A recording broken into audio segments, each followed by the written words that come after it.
Welcome students of class 11th.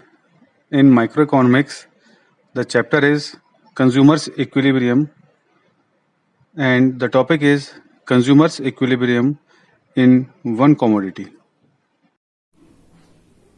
Marginal utility analysis and consumers equilibrium.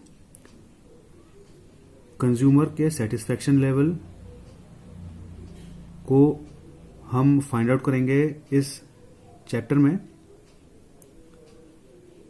And किस level पे consumer satisfied होता है, कितना मनी स्पेंड करने में कंज्यूमर सेटिस्फाइड होता है, उसकी हम स्टडी करेंगे. So for this our tool is marginal utility and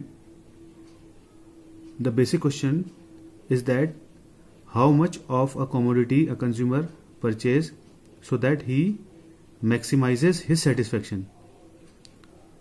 So consumer कितनी commodity consume करे या purchase करे जिससे कि वो satisfied हो जाए और equilibrium point तक पहुंच जाए. और इसके लिए हम टू सिचुएशंस को एनालिसिस करेंगे. तो ये सिचुएशंस हैं. फर्स्ट है when only one commodity is consumed.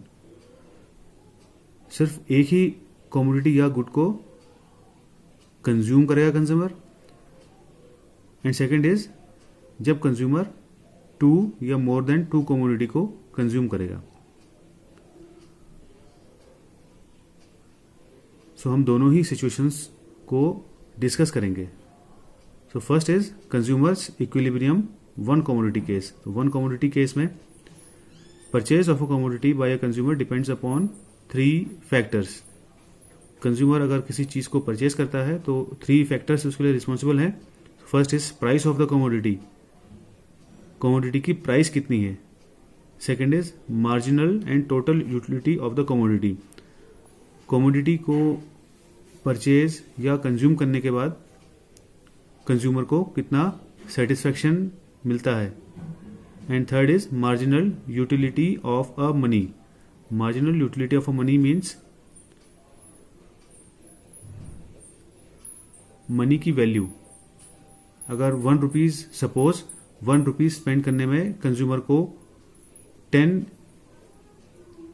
Utility का सेटिस्फैक्शन मिलता है तो ये मार्जिनल यूटिलिटी ऑफ मनी कहलाता है. लेकिन अगर कंज्यूमर ने 10 रुपीज स्पेंड किए तो उसमें उसने कोई 3 कमोडिटीज परचेज करी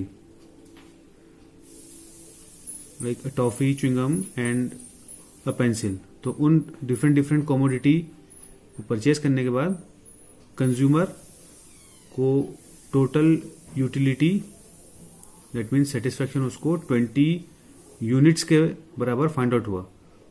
सो इसमें मार्जिनल यूटिलिटी मनी, तो मनी की जो यूटिलिटी वैल्यू है वो मेजरमेंट जो वैल्यू है वो 20 हो जाएगी. तो यही है मार्जिनल यूटिलिटी ऑफ मनी. हम इसको एक शेड्यूल के थ्रू समझते हैं. यहाँ पर एक शेड्यूल दिया हुआ है and let marginal utility of a money for the consumer is 2 utils.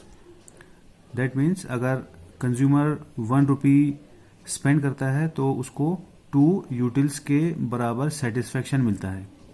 तो ये कंडीशंस हैं. And next is X be the commodity he intends to buy and price is ₹4 per unit. तो एक्स को ये commodity है जो कि consumer purchase करना चाह रहा है और उस कमोडिटी की जो प्राइस है वो ₹4 पर यूनिट है. So we have to find out marginal utility schedule, units of commodity and marginal utility of commodity X. 1 2 3 4 5 6 20 18 16 8 0 and -5.